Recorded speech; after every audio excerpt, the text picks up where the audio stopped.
Olá, meu querido irmão, minha querida irmã.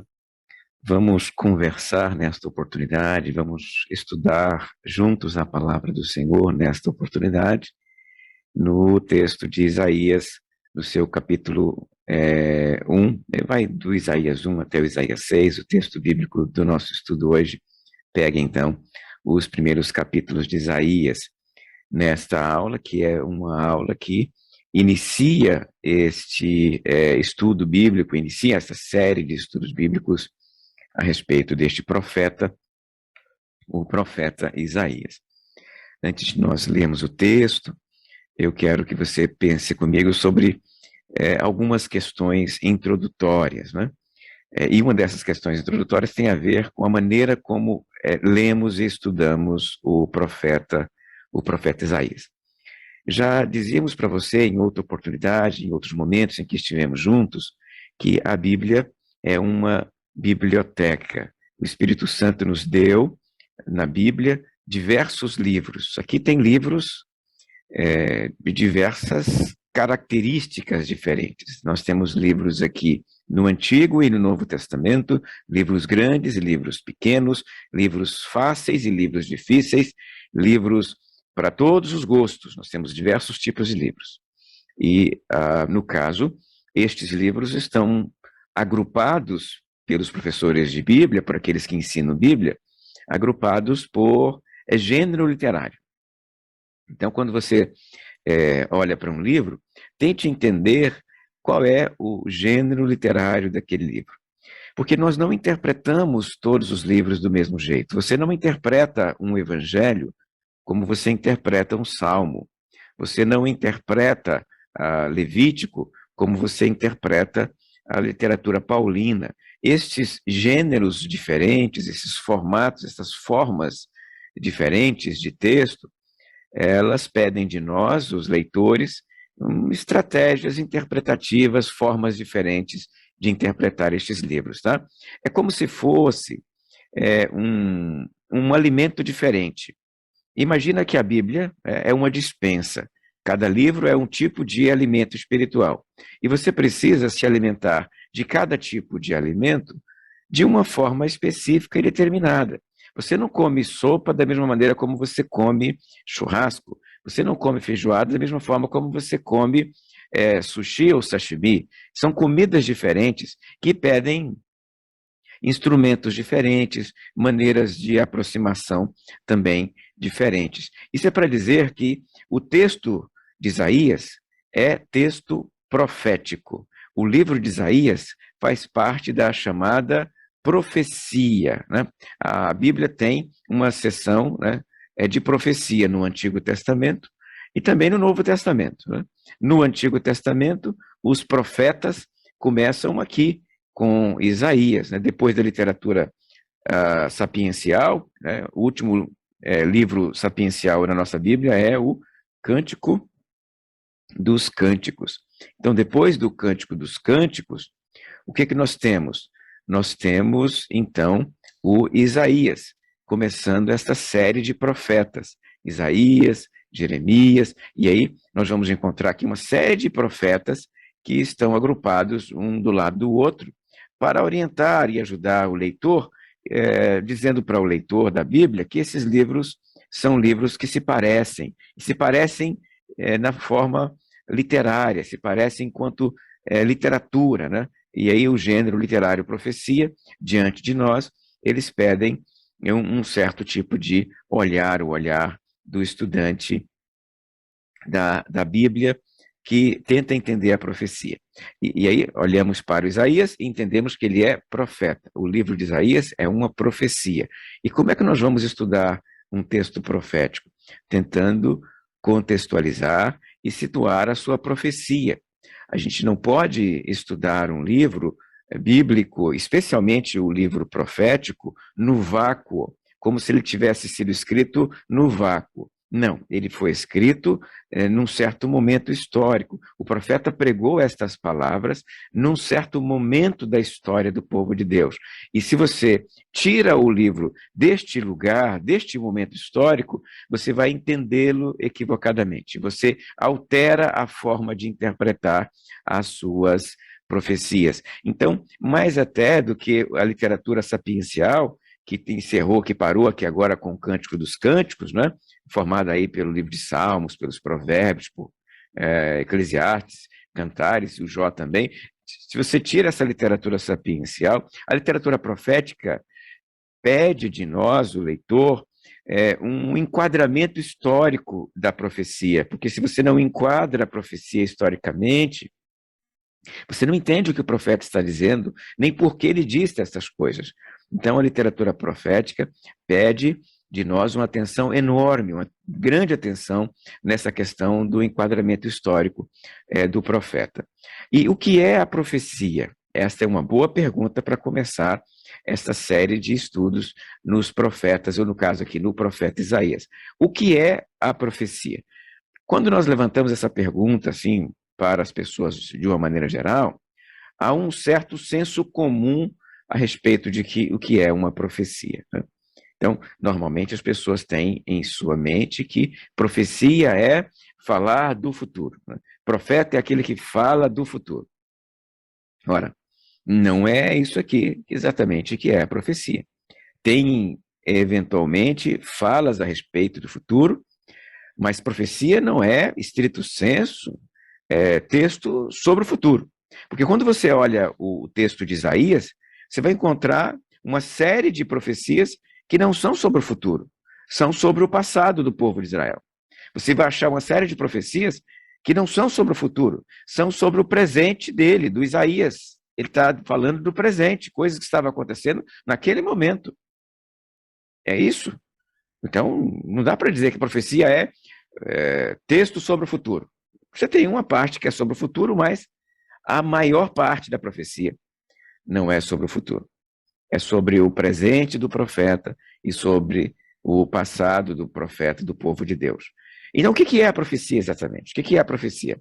Profecia, em termos de definição, é o descortinar do agir de Deus. É isso que o profeta faz. O profeta, por meio de sua profecia, ele revela a ação de Deus, ele descortina a ação de Deus, ele mostra para os seus leitores Deus agindo, e Deus agindo na história, Deus agindo na vida do povo, Deus agindo na vida dele, o profeta. Então, esse descortinar da ação de Deus, revelar a ação de Deus, mostrar o que Deus está fazendo, é isto que é a profecia. Profecia é isso.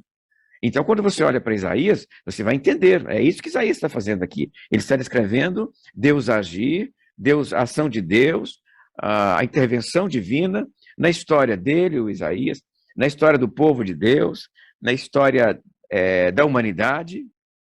Então, é isso que é profecia. E se é descortinar a ação de Deus, se é desvelar a ação de Deus, se é isso que é profecia, aí o profeta olha para trás e descortina a ação de Deus no passado, olha para o presente e mostra para eles o que Deus está fazendo no presente, e aponta para o futuro e diz que o que Deus vai fazer no futuro também. Mas, em linhas gerais, o futuro é a menor parte da profecia. Eu não cheguei a contar, não cheguei a contar não, mas tem alguns autores que fizeram isso, né? E um autor, quando ele faz esta afirmação, ele diz que apenas 5% da profecia é sobre o futuro. Este autor que disse isso se chama Gordon Fee.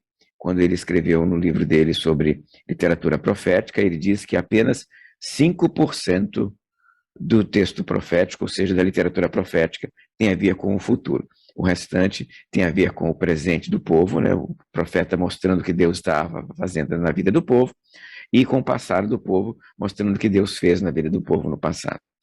É isso que o profeta faz. O profeta mostra a ação de Deus, revela a ação de Deus, abre os olhos dos leitores, dos ouvintes, e diz assim: vejam o que Deus fez, vejam o que Deus está fazendo e esperem o que Deus vai fazer no futuro. Então é esta que é a obra da profecia. É isso que o profeta faz. Profecia é isso. Então, quando você for estudar o Isaías, entenda que o livro de Isaías é exatamente a descrição da ação de Deus na história. Então, é isso que é profecia. Desta maneira, se é a descrição da ação de Deus na história, nós temos que nos perguntar, então, por que o profeta faz isso? Qual é a função da profecia? Por que ele ministra a profecia? E a resposta que nós encontramos no texto é: o profeta faz isso para incitar o povo a alguma mudança de comportamento, promover no povo algum tipo de relacionamento com Deus. O profeta quer mudar o povo por meio de sua pregação profética, por meio de sua profecia. Ele quer que o povo, depois que o povo ouve a profecia, o povo seja transformado por meio dessa profecia. E ele vai ser transformado da seguinte maneira: ele vai parar de fazer algumas coisas que ele fazia, ele vai fazer algumas coisas que ele não fazia, ele vai mudar algum tipo de perspectiva, de visão de mundo, ele vai ter algum tipo de sentimento diferente em relação ao passado dele. Então ele quer promover mudanças no povo, mudanças de comportamento, de sentimento, de percepção. Ele quer promover essas mudanças, ele quer transformar a vida de seus leitores e ouvintes, e é isso que o profeta quer fazer por meio de sua profecia. Então, a partir destas palavras iniciais, agora eu acho que fica mais fácil para entendermos o que é o livro de Isaías, e também, né, percebermos também a importância de situar as profecias de Isaías no tempo e no contexto histórico. Então, deixa eu repetir para vocês aqui: mais do que mais até do que diversos outros livros, essa seria a melhor expressão, mais até do que diversos outros livros da Bíblia, a profecia precisa muito ser situada no tempo e no espaço, para você entender por que o Isaías disse aquilo que ele disse, o que ele queria fazer com isso, e assim você entender o sentido desse texto para nós, leitores do presente, né? Porque se você não faz isso, você não entende exatamente o significado das palavras e das profecias de Isaías. Isaías precisa ser, então, contextualizado. Isaías é um livro muito grande, é um grande livro. Folheando aqui a minha Bíblia nesse momento, aqui, ó, eu vejo que Isaías tem 66 capítulos. São muitos capítulos, é muito texto. Olha para o Isaías e você vai perceber que ele é um grande livro. Ele tem muitas profecias. E isso logo cria para o leitor da Bíblia hoje, né, um certo problema, porque são 66 capítulos pregados durante uma vida longa de ministério profético. Isaías pregou durante décadas, né? São 50 anos de atividade profética, de pregação. E você tem aqui profecias pregadas durante esses 50 anos. E aí, se eu estou dizendo para vocês que é preciso entender o local histórico, o momento histórico dessas profecias para que elas falem, para que elas sejam entendidas, né? 50 anos de profecias, 66 capítulos é um baita desafio, é um enorme desafio para nós, né? E isso pede de nós muita atenção. Nós precisamos, nesse caso, de ajuda. Aí, os comentários bíblicos nos ajudam, os dicionários bíblicos nos ajudam. Essas Bíblias anotadas, que costumam anotar e explicar os textos no rodapé, também servem de ajuda nesse caso aqui, porque não dá para você guardar na memória o período exato de cada uma dessas 66 profecias. O profeta sai de um período para o outro, em cada capítulo, ele vai mudando, né? Mudando de período, e não está em ordem cronológica aqui. Não dá para dizer que a primeira profecia é a mais antiga e a 66 é a última profecia. As profecias não estão em ordem cronológica, fazendo com que nós tenhamos ainda mais dificuldade para situar aqui o nosso texto, né? Nada que seja impossível, né? Os autores, os comentaristas, os estudiosos da Bíblia nos ajudam a fazer isso. As Bíblias anotadas nos ajudam a fazer isso. Mas é para você entender que, para Isaías, você precisa de ajuda. Isaías é um texto realmente que demanda um suporte para ser compreendido, né? Então, quando encontramos no Isaías esta série de profecias, e tentando mais ou menos arranjá-las ou orientá-las, o que percebemos nos termos do Isaías, ele ministrou nos dias de Uzias, Jotão, Acais e Ezequias. Mas eu lembro a você que não é durante todo esse período, né? Porque se você contar todo o período, vai começar lá no 792, indo até 686, que vai dar aí 100 anos de profecia. Então, não é esse recorte todo. Isaías, aparentemente, começou o ministério dele no ano em que morreu o rei Uzias. Então, se é o ano em que morreu o rei Uzias, nós podemos situar mais ou menos a morte do rei Uzias em 740 a.C. Parece que é aqui que começa o ministério de Isaías. Se ele começa o ministério em 740, e ele vai pregar por mais ou menos 50 anos, ele vai terminar o ministério dele aí em 686, que deve ser talvez aí aproximadamente a data de final do ministério do Isaías. Então, que dá mais ou menos 5 décadas de pregação, começando no final de Uzias, né, passando por Jotão, Acais e o rei Ezequias, tá? Então, olha aqui, de 740 até 686, você tem aí 5 décadas de pregação. Estes governos, né, o final do governo de Uzias, o governo de Jotão, o governo de Acás, o governo de Ezequias, eles têm certa característica, esses governos têm características, e você perceberá essas características desses governos do reino de Judá na ministração e na pregação de Isaías, tá? Então, tem essas datas mais ou menos em mente, estes reis, quando estivermos juntos estudando.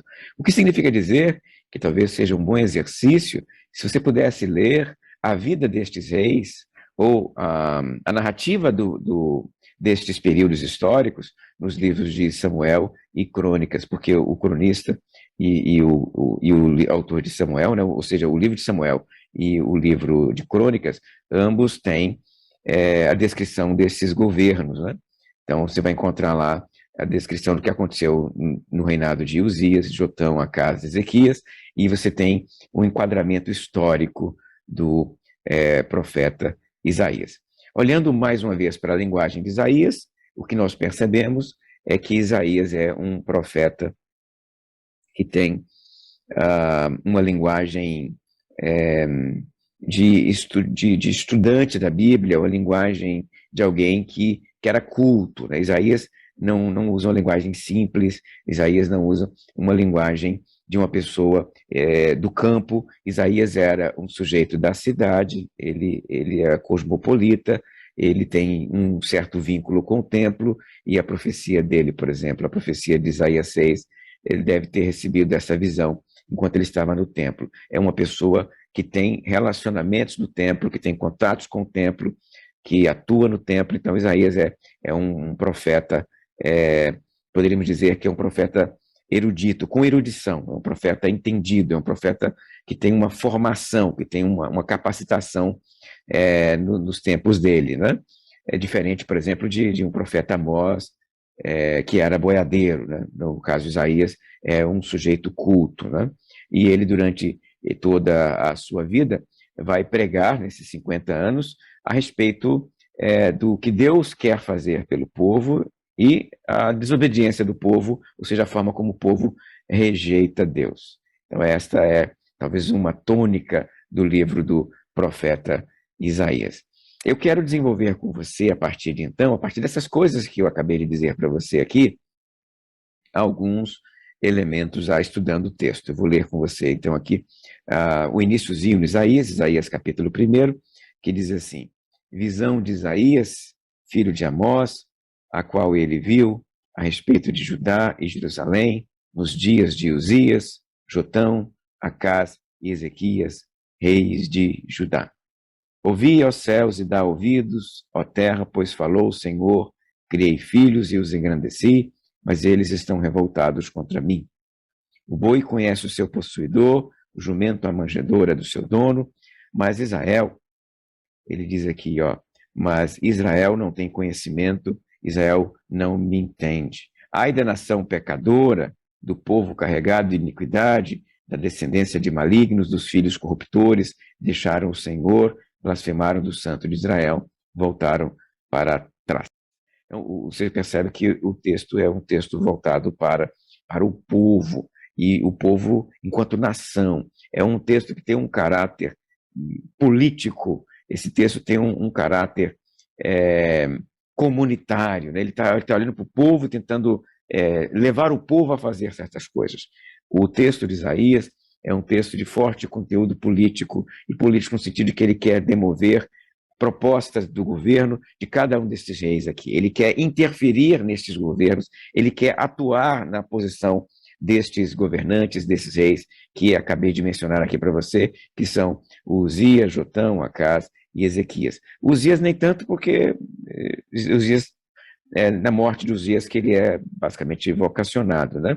Mas então nos governos de Jotão, Acás e Ezequias. Ele é um sujeito de origem nobre, trafegando nesses espaços e podendo influir nesses espaços, podendo atuar na corte, podendo atuar no templo também, tá?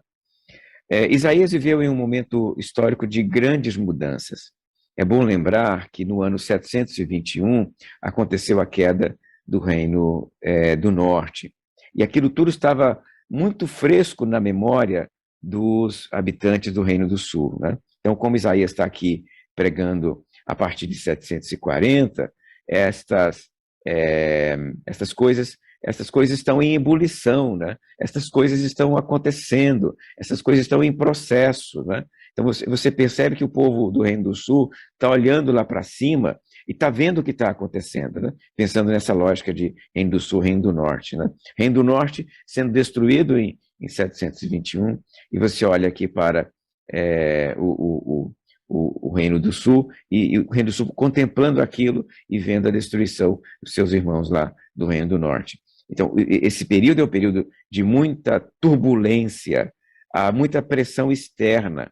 Você tem guerras entre as nações, entre o Reino do Sul, o Reino do Norte, Damasco, a chamada Guerra Sírio-Efraimita, que envolveu o Reino do Sul, o Reino do Norte e Damasco. Você tem a pressão dos assírios chegando para conquistar estes reinos. Os assírios conquistam Damasco, e os assírios conquistam o Reino do Norte, e quase conquistam também o Reino do Sul. Você tem um cerco dos assírios em Jerusalém. Isaías atua neste cerco e ministra uma palavra ao coração do rei nesta oportunidade. Você percebe, então, que é um momento de grande dificuldade no sentido político, de grandes crises históricas, é um momento de ebulição. Isaías, então, ele precisa atuar tanto para convencer o povo a buscar socorro em Deus, quanto para consolar esse povo, quando esse povo está amedrontado pelas coisas que estão por vir. Há, então, diversas perspectivas de entender aqui este profeta, o que ele escreve. Você tem que olhar para ele e entendê-lo como uma descrição da perspectiva divina destes eventos históricos que estão acontecendo. Enquanto o povo tem a sua perspectiva, enquanto talvez os pagãos tenham a sua, o profeta está aqui dando a perspectiva divina dessas coisas que estão acontecendo, do desastre no Reino do Norte, da ascensão à Síria. E o profeta está dizendo por que essas coisas acontecem e por que Deus permite que essas coisas aconteçam. Mas, ao mesmo tempo que o texto tem também aí um forte conteúdo, então, histórico e político, Isaías também quer mexer no coração dos seus ouvintes, ele quer atuar aí na mente das pessoas que estão ouvindo. Então, não é um texto só para as massas, não é uma profecia só para os governantes, ele também quer falar ao coração de cada judeu de sua própria época, tá? Então, olha para esse texto aqui e você consegue perceber, então, estas perspectivas. Eu quero dar uma olhadinha com você agora no capítulo 2, e veja só o que está escrito no capítulo 2, no versículo 11. Os olhos do homem arrogante serão abatidos, e o orgulho dos homens será humilhado, só o Senhor será exaltado naquele dia. Você nota aqui que o profeta não tem nenhum tipo de problema em bater naquilo que ele acha que precisa ser repreendido, né? Ele não é daqueles que tem vergonha de falar, ele fala mesmo aquilo que o povo precisa ouvir, mesmo que o povo não goste do que o Isaías está dizendo. Isaías está descrevendo aqui o perigo da arrogância, está dizendo que a arrogância do povo custará um preço alto para todos eles. E isso quer dizer o seguinte: é próprio da profecia, e em especial de Isaías, a coragem profética. O profeta fala muitas coisas que o povo não gosta. É possível dizer até que boa parte do que o profeta fala, o povo não gosta. O profeta não fala para agradar as pessoas, ele fala palavras que vão de encontro às ações e aos comportamentos e às perspectivas do povo de Israel. Por isso o povo nem sempre gosta do que o profeta fala, né? Aqui ele prega contra a arrogância, e ele diz aqui que o arrogante será humilhado. É isso que ele está dizendo aqui. O arrogante será humilhado, e o humilhado será exaltado. Então está aqui a palavra do profeta para mostrar isso para nós. E aí eu vou agora andar um pouquinho mais aqui e olhar com você para o capítulo 6, que é o texto fundamental desta primeira sessão de Isaías, que vai do capítulo 1 até o capítulo 6, né? Você lê com calma, estuda isso na sua revista, mas o capítulo 6 é fundamental para nós. O capítulo 6 é a descrição da chamada de Isaías.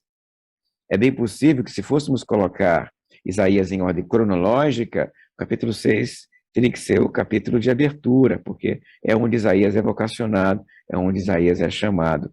E aí eu vou ler esse texto com você e quero fazer alguns destaques aqui neste texto, tá?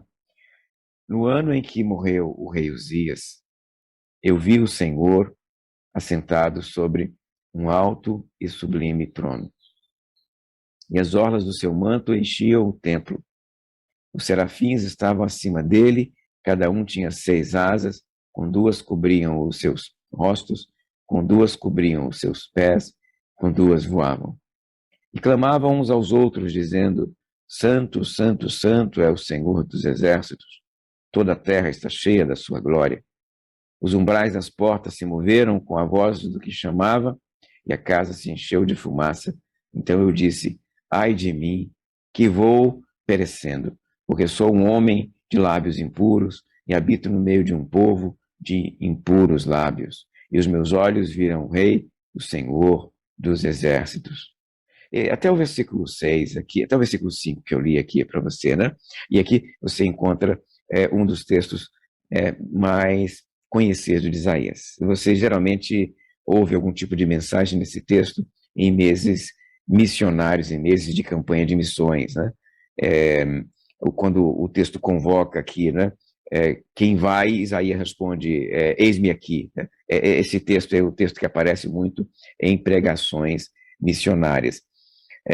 Aqui, veja comigo uma coisa: é o texto da chamada de Isaías. Mas não é apenas o texto da chamada de Isaías, é o texto que descreve um momento de aflição e de angústia. Porque ele começa com as palavras: no ano em que morreu o rei Uzias. Isso não está aqui por acaso, apenas para situar cronologicamente, historicamente, a profecia. O profeta nem sempre dá essa canja para a gente, né? Não é esse o papel dessa expressão.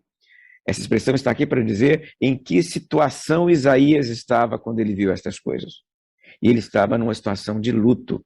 Porque o rei Uzias, ele governou por muito tempo o povo de Israel, e o povo de Israel tinha uma expectativa alta em relação ao rei Uzias, nas reformas que o rei promovia. E é possível imaginar que Isaías também tinha altas expectativas em torno desse rei, né? E aí, de repente, essa figura morre. Uma figura que o povo tinha em alta conta, que com muita probabilidade o próprio Isaías também tinha em alta conta. E aí morre o rei Uzias. É num momento como este, um momento de luto, um momento de convulsão social, um momento de angústia, um momento de transição política. É neste momento em que o profeta vê Deus assentado no trono. Imagina comigo, então, o momento da revelação. Quando é que o profeta vê Deus no trono? Quando o rei Uzias morre. Isso nos mostra que neste instante, no instante em que Isaías está talvez muito ansioso, preocupado, estressado com a vida e com as coisas que estavam acontecendo, é neste momento que Deus aparece para ele sentado no trono. E em torno de Deus, aqui os quatro seres viventes, né, quatro seres, que cantam sem cessar, Santo, Santo, Santo é o Senhor Deus dos exércitos. É isso que eles estão cantando aqui neste texto. Esta canção aparece também no Apocalipse. O Apocalipse de João também tem esta canção. Na verdade, o Apocalipse tem uma cena parecida com essa. No capítulo 4 do Apocalipse, quando João vê Deus no trono, né? O capítulo 4 começa com uma porta aberta no céu, João em espírito entra no céu, e o que ele vê Deus no trono. E em torno do trono de Deus, os quatro seres viventes que cantam a mesma canção que estes aqui cantam para Isaías. A mesma canção. É a mesma canção que estes seres cantam. Santo, Santo, Santo é o Senhor Deus Todo-Poderoso. Nós temos aqui no texto de Isaías essa canção originalmente em hebraico, lá no texto do Apocalipse nós temos essa canção originalmente em grego, mas o que nós temos diante de nós é uma canção para Deus, a canção esta que é ouvida por alguém que está passando por uma situação de muita dificuldade.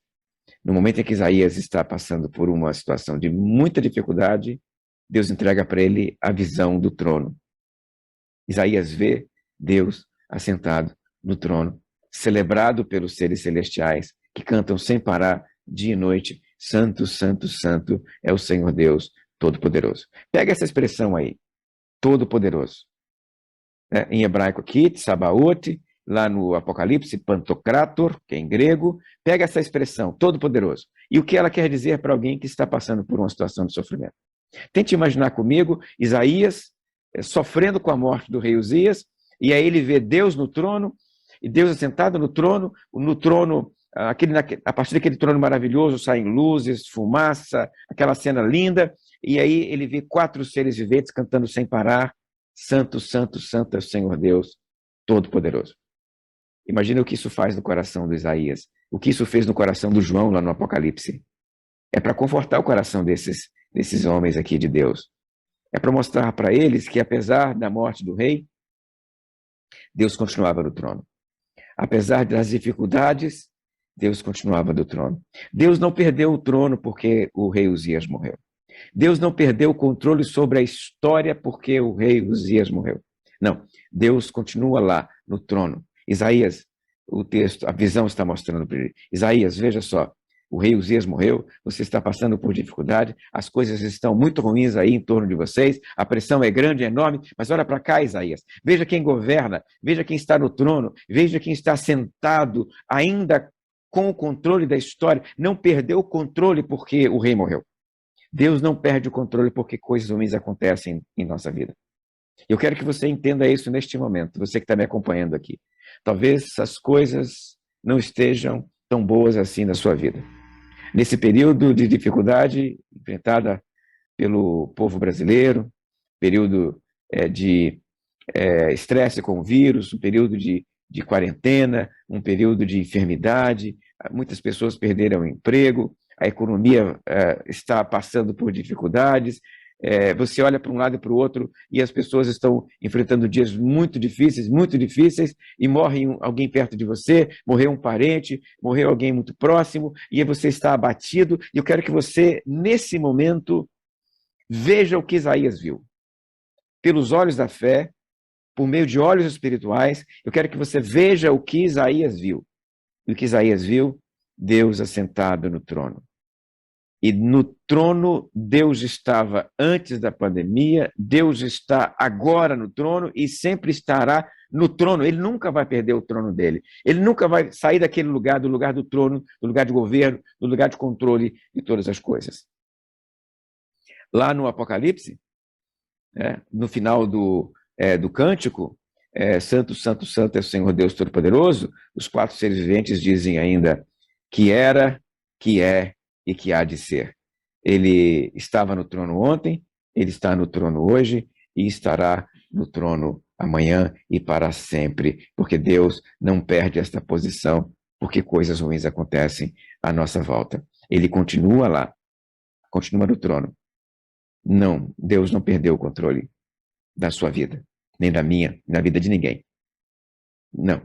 Porque se você tiver uma perspectiva de que Deus só governa quando as coisas vão bem, Se você tiver a perspectiva de só exaltar e louvar a Deus quando as coisas vão bem, você não está fazendo mais do que os pagãos fazem. É assim que funciona a vida do pagão. O pagão, no dia que as coisas vão bem, ele celebra. No dia que as coisas vão ruins, eles reclamam. Mas o servo de Deus não é assim. O que o Isaías está enxergando aqui nesse momento é uma lição de vida. Isaías, como eu quero que você se comporte? Se as coisas vão bem, louve a Deus. Se as coisas vão ruins, se as coisas estão ruins, se as coisas não estão boas, se as coisas estão desconfortáveis, louve a Deus do mesmo jeito.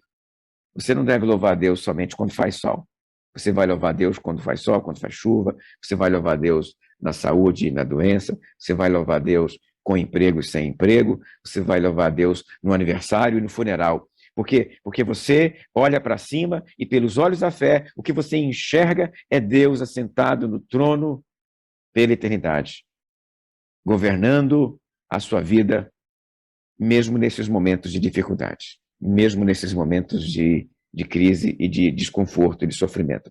E é numa hora como essa, a partir de um momento difícil como esse, que Deus promove as maiores transformações em nossa vida. Porque o que ele fez com Isaías foi isso, né? É no momento em que morreu o rei Uzias, eu vi o Senhor assentado sobre um alto e sublime trono e fui vocacionado por Deus. Naquele momento, Deus vai... Aqui, ó, versículo 8, né? Depois disso, eu ouvi a voz do Senhor que dizia: a quem enviarei e quem há de ir por nós? Então Isaías diz: eis-me aqui, envia-me a mim.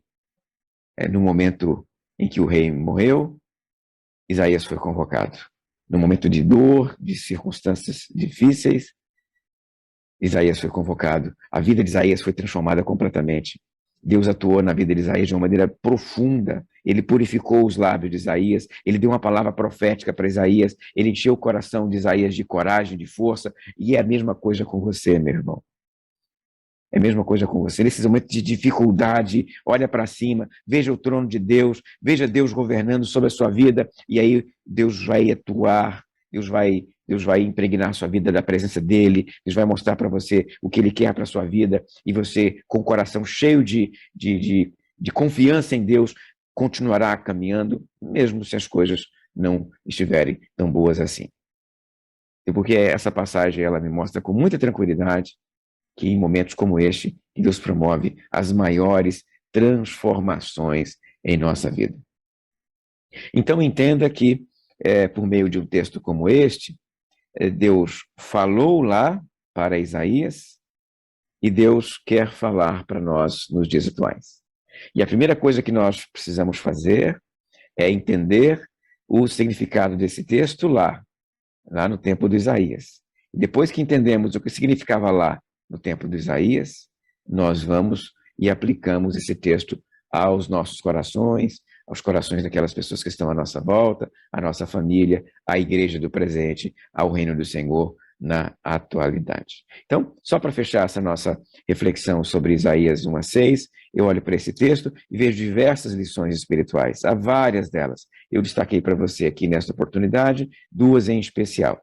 A primeira coisa que eu destaquei para você, em termos de lição, em termos de devoção, é que o Senhor, ele rejeita o soberbo, ele exalta o humilde.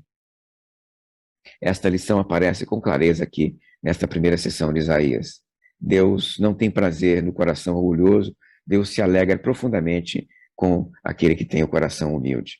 E a segunda coisa que eu destaquei aqui para a nossa devoção está em Isaías 6, no ano em que morreu o rei Uzias. Isaías viu o trono de Deus, Deus governando, Deus assentado no trono, Deus impávido ali, controlando todas as coisas.